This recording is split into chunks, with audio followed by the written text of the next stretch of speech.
बोलिए विवाह की आत्मा भगवान की जय, भगवान की जय,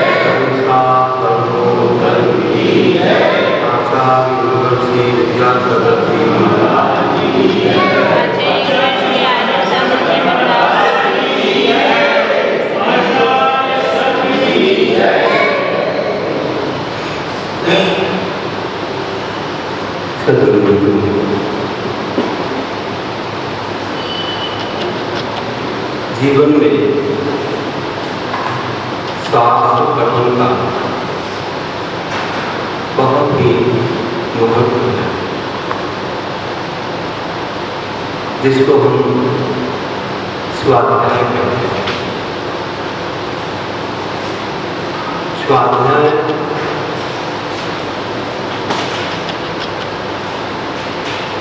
अपनी आत्मा की ओर जाने का एक बहुत अच्छा माध्यम है। स्वाध्याय तत्व को समझने का एक बहुत अच्छा उपाय है। स्वाध्याय विवेक को जागरूक करने का एक बहुत अच्छा साधन है। स्वाध्याय अपने सारथी में शुद्धि बढ़ाने का एक बहुत अच्छा उपाय है। और स्वाध्याय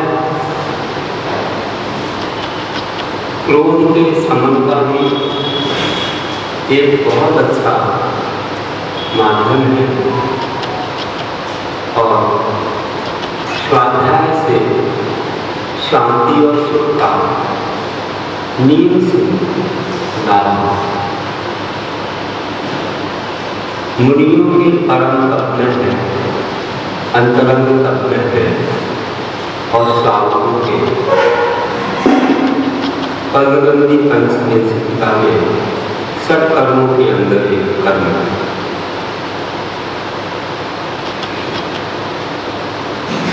हर एक व्यक्ति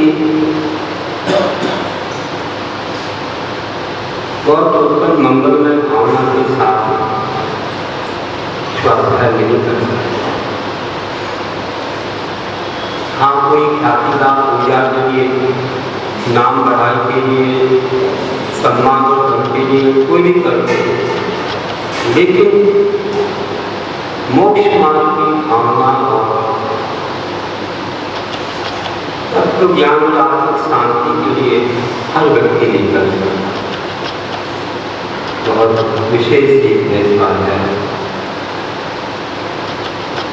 स्वाध्याय में हमारे पूर्वाचार्यों के द्वारा रचित ग्रंथों का पठन, पाठन, चिंतन, मनन, लेखन, प्रवचन आदि होता है। स्वाध्याय के कई मुख हैं जो पठनायोग, करनायोग, चरनायोग और जपनायोग का जहाँ ज्ञान मिलता वही स्वाध्याय है। और प्रथम कर्म चरणम कर्तव्यम नमः शास्त्राभ्यासो, ऐसा हमारे आगम है।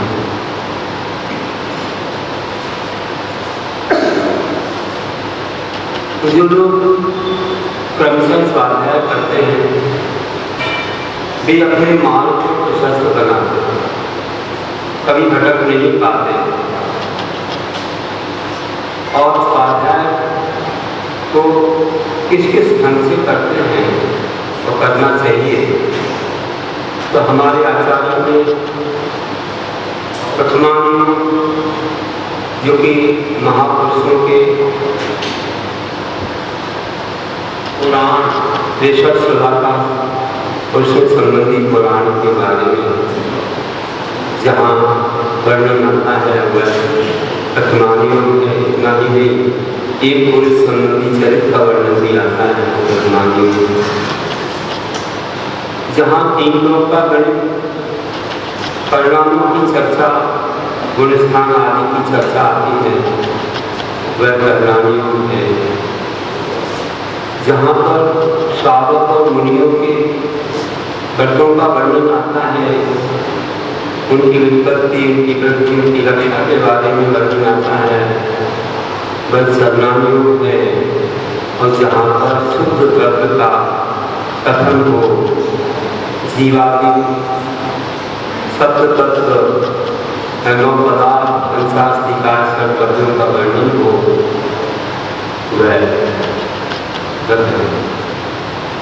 स्वाध्याय 5 तरह से किया जाता है। तत्वांश में वर्णित है वासना प्रश्नानुप्रेक्षाम्नाय धर्मोपदेशः।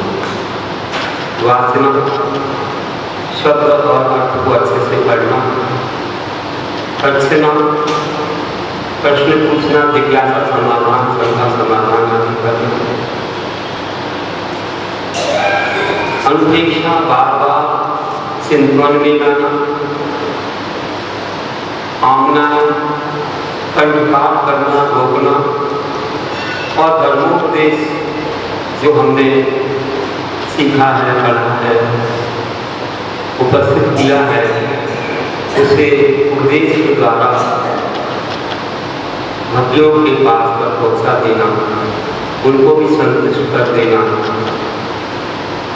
सो उपदेश धर्मोपदेश, जिसमें संवेदनी निर्देशनी कथाओं के कारण लोगों को पशु के प्रति रुचि जगाई जाती है, लोगों को जिन धर्म के प्रति आकर्षित किया जाता है, लोगों को जिन धर्म की महिमा बताई जाती है और लोगों को आचरण में आगे बढ़ने का उपाय है। तो यह है स्वाध्याय महत्व।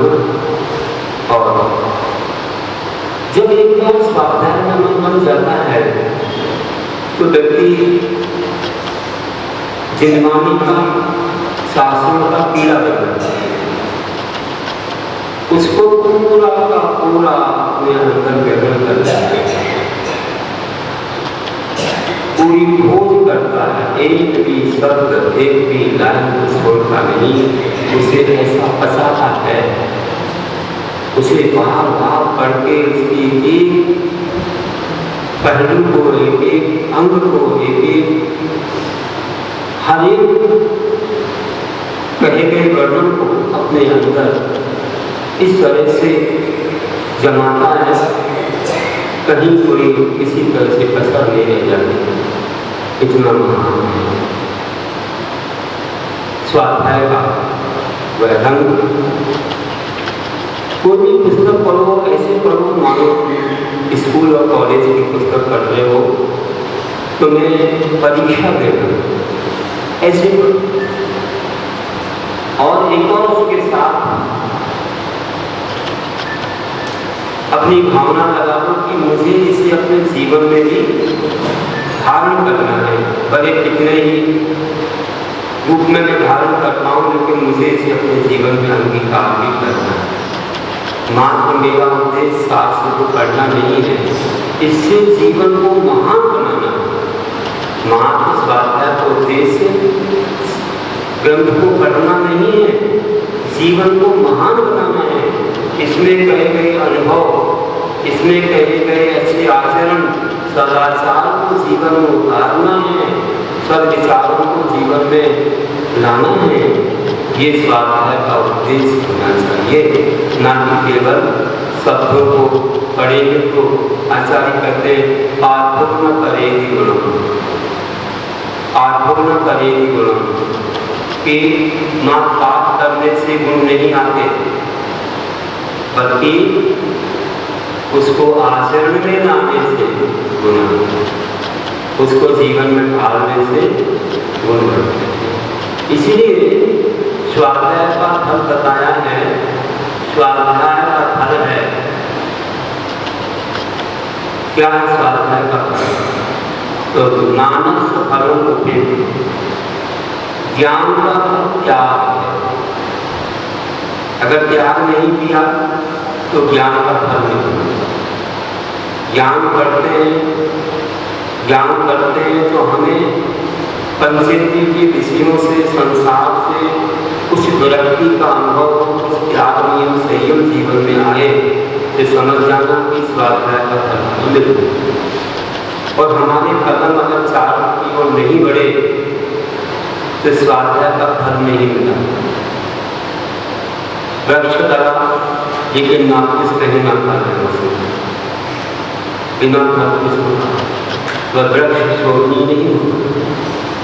वैसे स्वाध्याय के साथ अगर आचरण ना हो तो जीवन शोभनीय, प्रशंसनीय, आदरणीय नहीं हो पाता। इसलिए स्वाध्याय की महिमा त्याग से ही है। हमारे आचार्य ने कहा है, देखो मूलाचार में गाथा आई है, बहुत मार्मिक है। वे कहते हैं ज्ञान किसे कहते हैं। हमारे जिन भगवान ने किसे ज्ञान कहा, जिन शासन में ज्ञान उसी का नाम है कि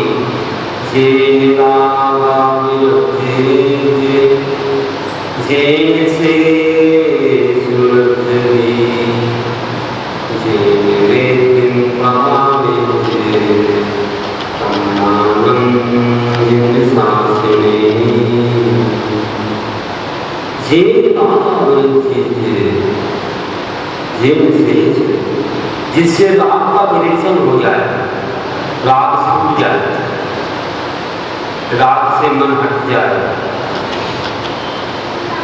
पंचेंद्रिय के विषयों से, पंच पापों से, कसायों से। आप क्या कहते हो? आत्म के अहित विषय कसाय इनमें मेरी परिणति है। आत्म के अहित विषय कसाय है, इसमें मेरी परिणति न जाए। ये जो आप कहते हैं यही है ज्ञान। यही है ज्ञान कि वास्तव में एक बार ज्ञानी बनने के बाद पंचेंद्रिय के विषयों से अरुचि हो जाती है, फिर उसे पंच पाप भार जैसे लगने लग जाते हैं।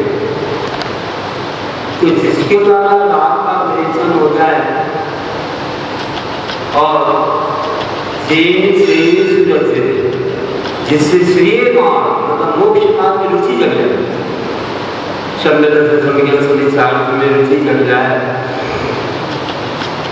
और जेन प्रभावे थे, जिसके द्वारा मैत्री की प्रभावना हो, भगवान के शासन में ज्ञान माना गया। कौन सी तीन बातें कही है? सुन रहे हैं पंडित जी? सुन रहे हैं? सुभाष नगर वाले सुन रहे हैं? अब चर्चा तो होती रहेगी। तीन बातें कौन सी हो जिसका नाम ज्ञान है? अभी मैंने कहा जेन रागा विरक्ति, जिसके द्वारा राग से विरेचन हो जाए, पंचेंद्रिय विषयों से राग छूट जाए।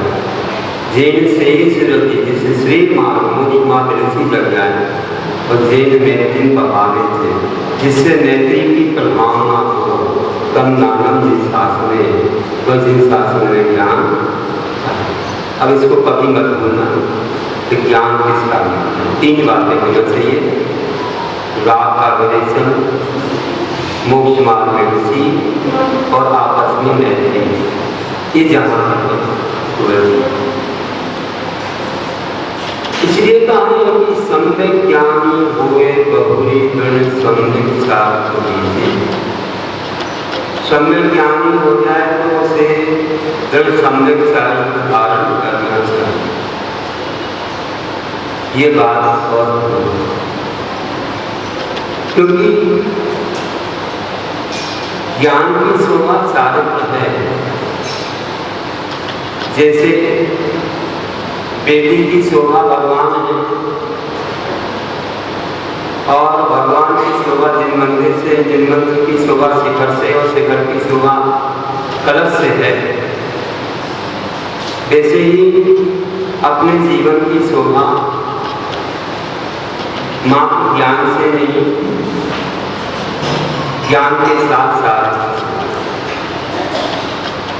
तो सम्यक दर्शन, सम्यक ज्ञान, सम्यक साधन की जोड़ी है। ये तीनों ही से शोभित होते हैं। रत्नत्रय का मेल ही हमारे जीवन को महान बनाता, मोक्ष मार्ग दिला देता। सम्यक दर्शन, ज्ञान, साधनानि मोहिमा, सम्यक दर्शन, सम्यक सम्यक साधन, इन तीनों की समष्टि का नाम मोक्ष है। पहले नंबर सम्यक दर्शन हो, समीची रूप से दर्शन मतलब श्रद्धा हो, तत्वों में एक साथ पर श्रद्धा हो, और फिर हमारा ज्ञान सम्यक बनेगा, फिर हमारा चारित्र भी सम्यक बनेगा। सम्यक दर्शन के बिना ज्ञान चारित्र सम्यक नहीं बनते। ज्ञान का ज्ञान भी मिथ्या है, सम्यक के अभाव में, और सम्यक के अभाव में महान जैसा चारित्र भी मिथ्या चारित्र है। इसलिए हमें ध्यान रखना, सम्यक दर्शन बहुत जरूरी है, क्योंकि दर्शन मूलो ब्रह्मो, हमारा जो धर्म है जिसकी जड़ दर्शन है, सम्यक दर्शन धर्म का मूल है, जड़ है। सम्यक दर्शन ना हो तो धर्म का महल नहीं मिल सकता। इसे दर्शन मूलो। अब सम्यक दर्शन क्या है, ये इसे वैसे भी लोग जानते हैं कि देव शास्त्र पर सच्ची श्रद्धा सम्यक दर्शन है। पंच परमेश्वर की श्रद्धा, सत्ताई शरण में जाना ये सम्यक दर्शन है। और तीन गुणताओं से रहे, अष्टांगों से, संयम मदों से रहे सम्यक दर्शन है। सब जानते हैं, बस इस श्रद्धा को अपने जीवन में आगे बढ़ाते जाना है। कभी संदेह नहीं करना, कभी देवशास्त्रों की अवज्ञा नहीं करना, कभी अपनी मनमानी नहीं करना, कभी भी हमारे बुजुर्ग लोगों का अनादर नहीं करना। लिखता है ना धर्मो धर्म कहीं बिना, धर्मात्मा के बिना धर्म नहीं होता। आप धर्मात्मा का तिरस्कार करोगे, आचरणवान का, चारित्रवान का, रत्नत्रयधारी का, तो आप रत्नत्रय का तिरस्कार करोगे। आप धर्म का ही तिरस्कार कर रहे हो। धर्मात्मा का तिरस्कार करना, धर्म का तिरस्कार करना है। इसलिए और धर्म का आदर करना भी धर्मात्मा का आदर करना है। ये दोनों संबंध जुड़ा है, क्योंकि धर्म बिना धर्मात्मा के नहीं होता। बताओ धर्म कहाँ होता है? कहीं एक जगह रखा रहता है क्या? कहीं रखने की चीज है? धर्म तो गुण है, वो आत्मा के साथ होता है। धर्म एक गुण है और गुणी के साथ ही गुण होता है। कोई धर्म एक जगह नहीं रखा था, पुस्तक में धर्म है, पूजा में धर्म है। धर्म बाहर की चीज नहीं है। धर्म तो किसी आत्मा में होने वाले गुण की गुण रूपी चीज है। तो आप धर्म का आदर करोगे तो धर्मात्मा का आदर होगा, धर्मात्मा का आदर करोगे तो धर्म का आदर होगा। ना धर्मो धर्म कहीं बिना, आचार्य श्रीमद स्वामी ने रत्नकंडक में कह दिया कि धर्मात्मा के बिना धर्म नहीं होता। इसलिए कभी धर्मात्मा का तिरस्कार, अनादर नहीं, सम्मान करना चाहिए, सामने वाले की बात सुनना चाहिए, काटना नहीं चाहिए, समझना चाहिए। यही हमारा उद्देश्य है, क्योंकि गुण हर जगह है। हर वस्तु में कुछ ना कुछ गुण है।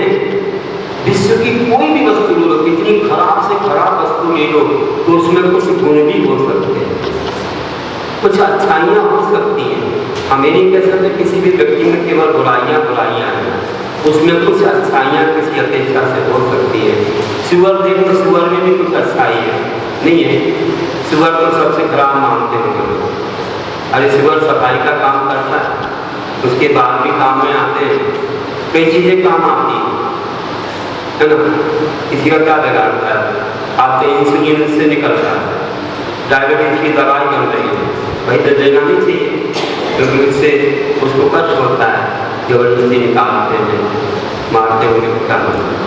लेकिन कुछ है उसमें गुण, इसलिए लोग चाहते हैं, है ना। विदेश में तो सुअर का पालन होता है बहुत मात्रा में। वहाँ तो धान की खेती जो होती है हेलीकॉप्टर से होती है, हजारों एकड़ भूमियों में, और वो धान में सुअर को फैलाया जाता है और सुअर उनके काम आता है। धान मानव नहीं खाता है, धान सुअर का देखो। और यहाँ लोग अपने धान से पेट भरते हैं और जो है सुअर को कोई मतलब नहीं है कि अपन किसी प्राणी को सताएं तो उसके बीच छेड़छाड़ी नहीं करते हैं, वो अपना काम करते हैं।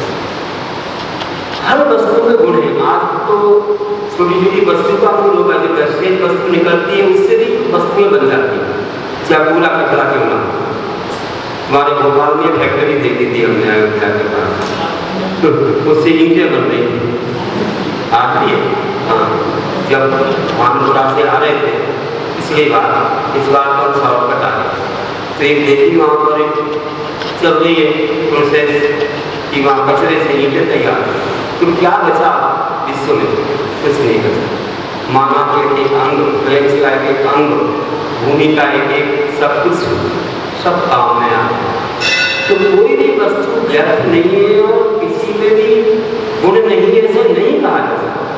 लेकिन हम वस्तु को नेग्लेक्ट कर देते हैं, हम वस्तु को तुच्छ समझते हैं, या वस्तु का हम जो है उपहास करते हैं, या कुछ भी कहो।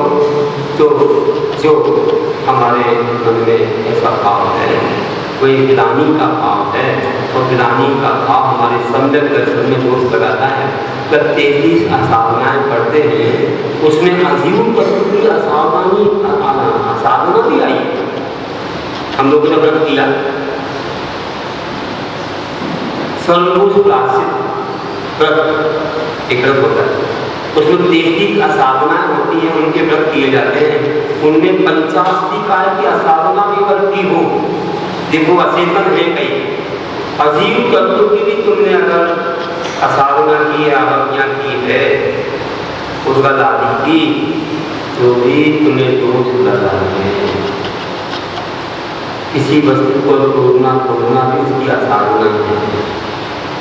कहने का कि बुरी भावना रखना, उस पर श्रद्धा नहीं रखना साधना है। इसलिए हम लोगों को कभी भी किसी चीज का मतलब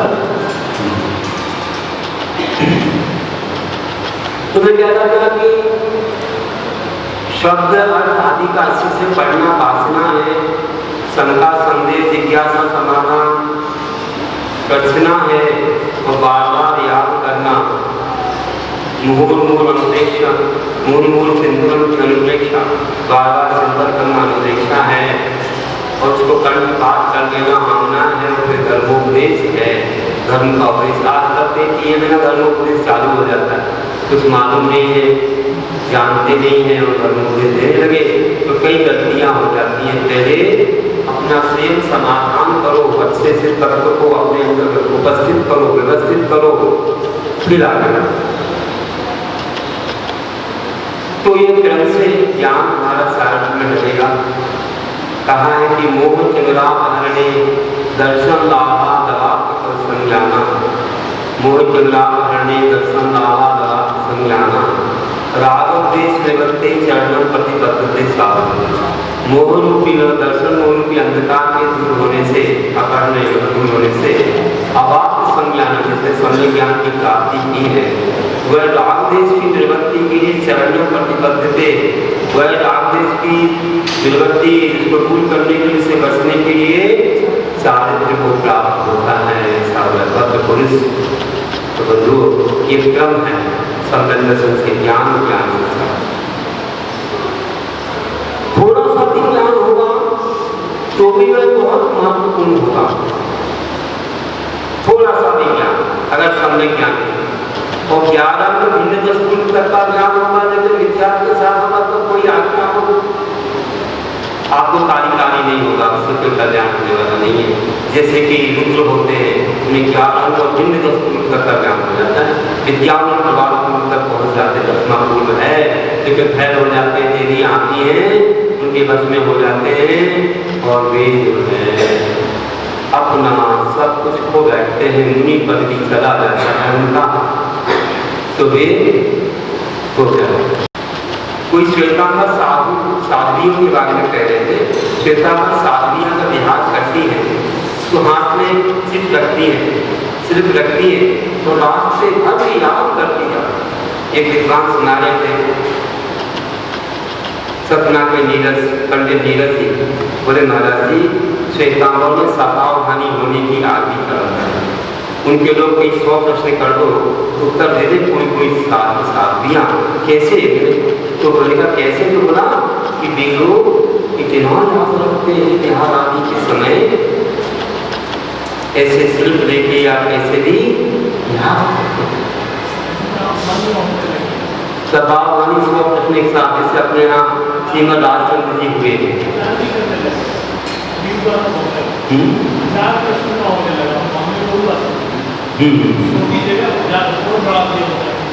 अच्छा, 150 1000 कैसे होता है, 1000 प्रश्न करते ऐसा बता दें। देखिए वो एक पूछते जाए 1000 चीजें बता दें, इतनी तीक्ष्ण बुद्धि हो गई। तो ध्यान रखिए, बुद्धि को तीक्ष्ण करने के कई उपाय हैं। अभी कोई गणित चल गए, ऐसे गणित है जो 4 से 14 वर्ष तक के बच्चों 4 से 14 वर्ष तक के बच्चों के माइंड को डेवलप करने के लिए जो गणित चल रहा है, उंगलियों पर गिनना, शरीर के गुरुओं से गिनना है ना, क्या बोलते हैं, अबेकस नाम का गणित है जो फॉरेन में ज़्यादातर अमेरिका और कनाडा में बहुत चलता है, बच्चे बहुत सीख रहे थे। कोई कैलकुलेटर नहीं लेना है, कुछ नहीं लेना है, केवल उंगलियों से या अपने उंगलियों से गिन करके और बड़े बड़े गणित को, लाखों करोड़ों के गणित को करना माइंड में बैठा। तो हमें अपने मन को अच्छा बनाना, एकाग्र करना, अन्य तरफ से हटाने से, एक जगह लगाने से स्मृति बढ़ती है। तो ध्यान रखना चाहिए कि बहुत ज़्यादा पढ़ना नहीं है, आपको थोड़े पढ़ने से भी काम हो जाएगा। ज़्यादा क्या है देख लीजिए, आपको बता दूं कि हमारे यहाँ जब गुरु कहते हैं कि तुम्हें एक चीज याद कर देना है, एक मुनिराज को याद नहीं हो, बाकी मुनिराज अनुपूर्ण के ज्ञानी है, इनको इतना सा भी याद नहीं हुआ, लेकिन इनको भाव याद कि गुरु ने कहा है कि आत्मा और शरीर अलग अलग है, दावत लड़के के समान अलग अलग, और वे आहार को चाह रहे थे। उनको दिखा एक महिला सूखे से ऐसे फटक रही है, दाल को अंदर छिलकर को बाहर कर रही है, और एक तो उन्होंने कहा था कुष्मान मिन्नम, इस छिलका वाला अलग अलग है, इस शरीर लगा आत्मा लगा, मैं काय को नहीं जा रहा हूँ शरीर के लिए, थोड़ा बैठ के देख लूँ, बेड के नीचे बैठ गए, आहार को भूल गए और शरीर लगा आत्मा लगा और ऐसे लीन हो गए, ऐसे लीन हो गए कि उस कुष्मान मिन्नम मंत्र के भाव को अपने अंदर उतार लिया और सतत श्रेणी चल गए और धातिया कर्मों का नाश कर दिया, केवल ज्ञानी बन गए। जीव आगे उनको पंचमुखी बना दी, छोटा समोसठ 12 सभाएं ऐसे अधर आकाश में, और देवताओं को देख के भूषण आ गया और प्रदक्षिणा देने लगे। तो जब ऊपर अच्छे से देखा तो कौन बैठे, हमारे शिष्य को केवल ज्ञान हो गया। सब आश्चर्य करने लगे, हम लोग सब कुछ जानकार हैं, हम लोग ज्ञानी, हमारे शिष्य को याद नहीं होता था, ये कैसे हो गया? एक भाव सुख से हो गया। उसको उन्होंने आचरण में लाया, अपने जीवन में उतारा कि जैसे दांत सुख अलग है, जैसे शरीर अलग है, आत्मा अलग है। आहार को भूल गए, शरीर को भूल गए, आत्मा में लीन हो गए, एक अंतर्मुख में काम हो गया। जैसे आचार्य गोपाल स्वामी ने कहा है उपदेश में कि जीवोन्या इत्यसौ तत्व संग्रहा तुच्यते किंचे सोस्तु तस्य विस्तरहा। ये अंतिम उनका श्लोक है। ये तो मंगला अंतिम मंगल अलग है। जिन्होंने कहा है कि जीवोन्या पुद्गल सान्या, जीव अन्न है, पुद्गल भी अन्न है, दूसरा है। जीव पुद्गल भिन्न भिन्न है। इत्यसौ तत्व संग्रह, यही तत्व का सार है। जिसके बाद जो अन्न मैंने कहा है, जो कुछ कहा जाता है, ये उसी का विस्तार है कि जीव पुद्गल को समझाने के लिए तुम कितना शास्त्रों में बताया है कि जीव क्या होता, जीव के भेद क्या होते हैं, संसारी में कितने भेद है, मुक्त कौन है, और पुद्गल में कितने सारे भेद है, सारे बताने के लिए वो इतने बड़े शास्त्र रच डाले। अगर तुम इतना ही जान जाओ कि शरीर पुद्गल मेरा नहीं है, वो आत्मा मेरी है, यही मेरा है, इतना समझ जाओ तो काम हो गया, आपका कल्याण हो जाएगा। पूरे विश्व को जानते रहो कभी नहीं हो पाएगा। तो वही हो गया कि शरीर अलग और आत्मा अलग। तो उन्होंने जो कहा बंधु बहुत अच्छा कहा, उसका सार यही है। कहते हैं ज्ञानी लोग कि हमें अगर अपनी आत्मा कल्याण करना है तो ज्ञान को अपने जीवन में आगे बढ़ाओ कि जीव जुदा पुद्गल जुदा यही तत्व का सार, कि जीव जुदा पुद्गल जुदा यही तत्व का सार। इसके आगे जो कहा ज्ञानी का विश्वास, कि ज्ञान ही दुख का मूल है, ज्ञान ही भव का कुल। राग सहित प्रतिकूल है, राग रहित अनुकूल।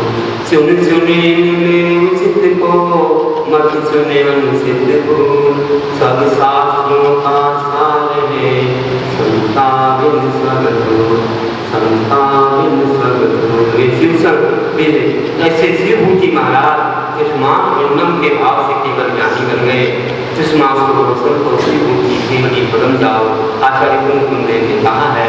और ज्ञान ही दुख का मूल है, ज्ञान ही भव का मूल। ये हमारे गुरु महाराज की पंक्तियां हैं। हम ज्ञान को दीप रात में डाल दे, अपना कल्याण हो जाएगा। बोलिए महावीर तो उनका ज्ञान कोई काम का नहीं है, उसको मिथ्या है। और थोड़ा सा ज्ञान मांस भिन्नम का ज्ञान नहीं, केवल ज्ञान करा देगा। देखिए थोड़ा सा कुष्मांस भिन्नम, कुछ मांस षटकोण का सार, तो जो की दास उनका भिन्न भिन्न होते हैं, वैसे ही ये शरीर और आत्मा भिन्न भिन्न है। इतना ज्ञान हो गया तो सब काम हो गया। आप ये मत सोचो कि बड़े बड़े शास्त्र पढ़ना पड़ेंगे, केवल भेद विज्ञान ही सबसे बड़ा ज्ञान है। इससे बड़ा ज्ञान क्या? तो ज्ञान में जब मन लग जाता है तो ध्यान में भी मन लग जाता है। ज्ञान में मन एकाग्र होने लग जाए तो ध्यान में भी हो जाएगा, और नहीं तो कहीं नहीं होगा। तो हमारा मन एकाग्र होना चाहिए। एक व्यक्ति बहुत स्वाध्याय करते थे, दिन रात उनका चिंतन चलता रहता, वो शास्त्र पढ़ते रहते थे, जब समय मिला पढ़ते। और आचरण में थे, समय से खाना पीना, शुद्ध भोजन, और थोड़ा सा टहल भी करते थे, घूमने घामने भी जाते थे, स्वस्थ रहते थे। शाम के समय चले गए दूर तक और वापस आ गए। व्रत हो गए, हाथ में लाठी आ गई तो भी वे जाते घूमने के लिए, शुद्ध हवा लेने के लिए। एक दिन तो क्या हुआ कि वे कब जाके आ गए उन्हें नहीं मालूम पड़ा। जाके तो आ गए, लेकिन इतने तत्व में नींद से कोई विषय का चिंतन चल रहा था। और अभी चलते वो जाते थे तो कौन से रास्ते जाना है, आना है, जाकर के वापस आ गए तो कब आ गए उन्हें नहीं मालूम। ऐसे चिंतन में नींद, इतना गहरा चिंतन चल रहा था। और रात्रि में आकर के घर में कहाँ क्या हुआ? लोगों ने देखा, अरे 10 बज गया, 11 बज गया, अभी लाइट जल रही, क्या हो रहा है, दादाजी नहीं आए क्या? पलंग तो भारी दिख रहा है। तो देखा क्या हो गया, तो और अंदर जाके देखा तो दादाजी तो कोने में खड़े और उनकी लाठी पलंग पर है। ये क्या हो रहा है? अरे दादाजी समय हो गया, बहुत समय हो गया, आप क्या कर रहे हैं? एकदम ध्यान आए, तो क्या कर रहा हूँ? जहाँ लाठी को रखना था वहाँ स्वयं खड़ा हो गया, और जहाँ स्वयं को लेटाना था वहाँ लाठी लेटी, वहाँ लाठी लेटी, और ये नहीं मालूम है कि लाठी को कहाँ रखना है, मुझे कहाँ। इतने तत्व में लीन हो गए थे कि भूल गए दूसरी बातें। जब व्यक्ति ज्ञान में लीन हो जाता है तो क्या चल रहा जगत में से नहीं मालूम, सारे दुख कष्ट भूल जाता है। जो ज्ञान में नहीं है, ध्यान में नहीं है, वह व्यक्ति सुबह से ऋषियों में नहीं होता। आपका नियम है कि मुझे सुबह स्नान करके मंदिर जाना है, अभिषेक देखना है, करना है, पूजा करना है, प्रवचन सुनना है, जाप देना है, स्वाध्याय करना है, तो चाहे वो 9 बजे या 10 बजे आपका मन वहाँ लगा हुआ है। और जिसका मन वहाँ नहीं लगा हुआ है, वो सुबह से उठ करके देखता है कि कब चाय और कब कॉफी और कब जूस और कब फल और कब क्या मिल जाए, मुझे जल्दी खाना पीना है।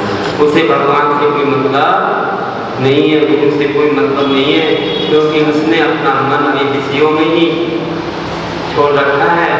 उसे धर्म और धर्म में अपना मन डाइवर्स कर दिया तो हम शरीर के दुख कष्ट को, इतनी बड़ी गर्मी, चाहे तपा लगे तो हम भूल जाते हैं, और हमें भूल याद आते हैं कि पहले नंबर में प्रवचन सुनना है, भगवान की पूजा अर्चना करके प्रवचन सुनना है, मुझे खाना पीना नहीं है।